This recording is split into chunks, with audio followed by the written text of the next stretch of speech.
اور اللہ جس کو چاہتا ہے سیدھا راستہ دکھا دیتا ہے۔ کیا تم یہ خیال کرتے ہو کہ یوں ہی بہشت میں داخل ہو جاؤ گے؟ اور ابھی تم کو پہلے لوگوں کی سی مشکلیں تو پیش آئی ہی نہیں۔ ان کو بڑی بڑی سختیاں اور تکلیفیں پہنچیں اور وہ صعوبتوں میں ہلا ہلا دیے گئے، یہاں تک کہ پیغمبر اور مومن لوگ جو ان کے ساتھ تھے سب پکار اٹھے کہ کب اللہ کی مدد آئے گی۔ دیکھو اللہ کی مدد عنقریب آیا چاہتی ہے۔ اے نبی، لوگ تم سے پوچھتے ہیں کہ اللہ کی راہ میں کس طرح کا مال خرچ کریں۔ کہہ دو کہ جو چاہو خرچ کرو، لیکن جو مال خرچ کرنا چاہو وہ درجہ بدرجہ اہل استحقاق یعنی ماں باپ کو اور قریب کے رشتہ داروں کو اور یتیموں کو اور محتاجوں کو اور مسافروں کو سب کو دو، اور جو بھلائی تم کرو گے اللہ اس کو جانتا ہے۔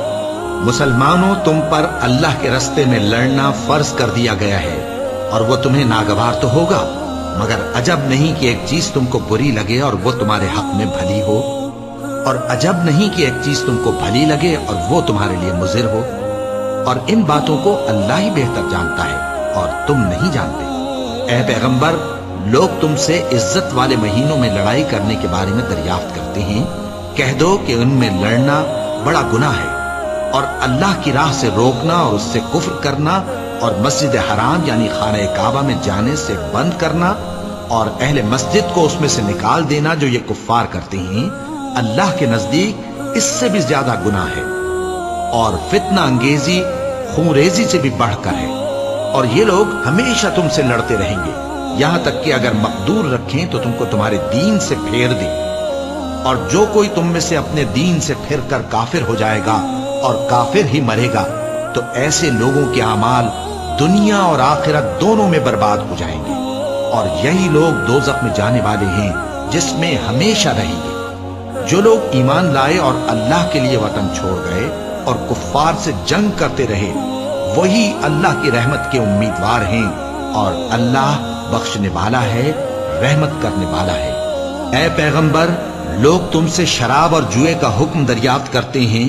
کہہ دو کہ ان میں گناہ بڑے ہیں اور لوگوں کے لیے کچھ فائدے بھی ہیں، مگر ان کے گناہ فائدوں سے کہیں زیادہ ہیں۔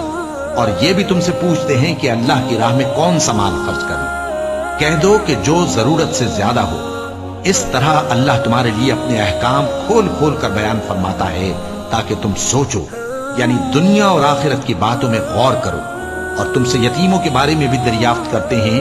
کہہ دو کہ ان کی حالت کی اصلاح بہت اچھا کام ہے، اور اگر تم ان سے مل جل کر رہنا یعنی خرچ اکٹھا رکھنا چاہو تو وہ تمہارے بھائی ہیں، اور اللہ خوب جانتا ہے کہ خرابی کرنے والا کون ہے اور اصلاح کرنے والا کون۔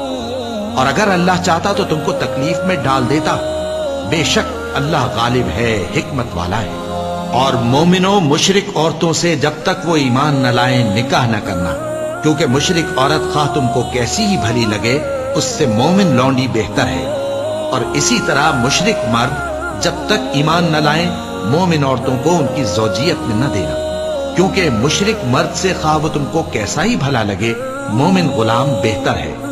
یہ مشرک لوگوں کو دوزخ کی طرف بلاتے ہیں، اور اللہ اپنی مہربانی سے بہشت اور بخشش کی طرف بلاتا ہے، اور اپنے حکم لوگوں سے کھول کھول کر بیان کرتا ہے تاکہ نصیحت حاصل کریں۔ اور تم سے حیض کے بارے میں دریافت کرتے ہیں۔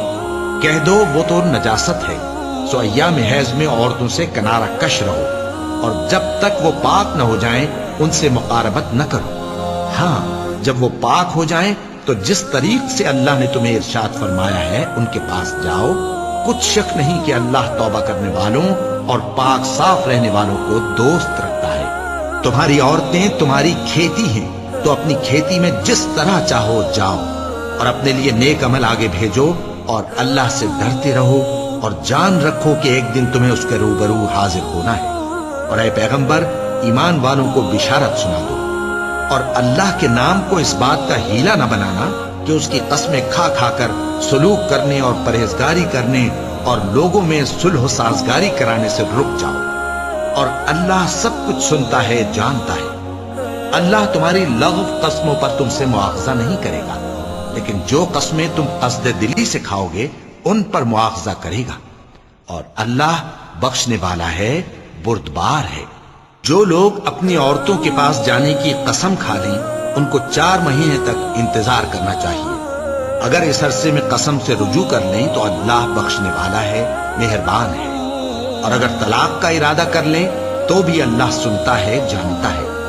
اور طلاق والی عورتیں 3 حیض تک اپنے تئیں روکے رہیں، اور اگر وہ اللہ اور روز قیامت پر ایمان رکھتی ہیں تو ان کو جائز نہیں کہ اللہ نے جو کچھ ان کے شکم میں پیدا کیا ہے اس کو چھپائیں، اور ان کے خاوند اگر پھر موافقت چاہیں تو اس مدت میں وہ ان کو اپنی زوجیت میں لے لینے کے زیادہ حقدار ہیں۔ اور عورتوں کا حق مردوں پر ویسا ہی ہے جیسے دستور کے مطابق مردوں کا حق عورتوں پر ہے، البتہ مردوں کو عورتوں پر 1 درجہ فضیلت ہے، اور اللہ غالب ہے، صاحب حکمت ہے۔ طلاق صرف 2 بار ہے، یعنی جب 2 دفعہ طلاق دے دی جائے تو پھر عورتوں کو یا تو بطریق شائستہ نکاح میں رہنے دینا ہے یا بھلائی کے ساتھ چھوڑ دینا، اور یہ جائز نہیں کہ جو مہر تم ان کو دے چکے ہو اس میں سے کچھ واپس لے لو۔